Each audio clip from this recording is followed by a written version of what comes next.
আসসালামু আলাইকুম রহমতুল্লাহ। বন্ধুরা, এক সপ্তাহ পরে বিটল পোকাগুলোর অবস্থা দেখাচ্ছি।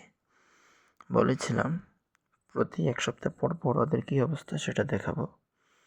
তো এখন এক সপ্তাহ হয়ে গেল।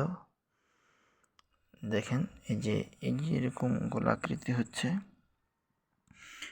এরকম গোলাকৃতি হচ্ছে। এইভাবে ওরা গোল কয়দিন থাকার পরে ওদের শরীরটা অন্য একটা রূপ ধারণ করবে। তো এই যে এক সপ্তাহ আমি ওদেরকে এইভাবে রেখেছি, আমি কিন্তু ওদেরকে কোনো খাবার দিইনি, এইভাবেই এমনিতেই রেখে দিয়েছি।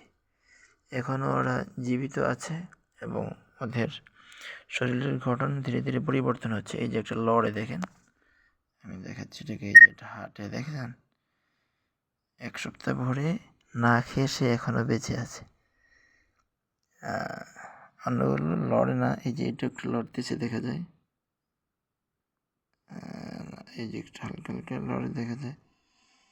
তো বিটলগুলো এক সপ্তাহ পরে এই অবস্থা, সামনে আবার এক সপ্তাহ পরে কী অবস্থা হয় আবার সেটাও দেখাই দিব। দেখতে থাকুন বিটল পোকার নতুন অভিজ্ঞতা। ওরা ধীরে ধীরে কী রূপ ধারণ করে সেটা আমরা দেখব এই ভিডিওর মাধ্যমে। এটা একটা নতুন একটা অভিজ্ঞতা। আমি কখনো বিটল পোকা পালি নাই, এই প্রথম অল্প কটা বিটল পোকা নিয়েছিলাম একজনের কাছ থেকে। দেখি এগুলো কি হয়।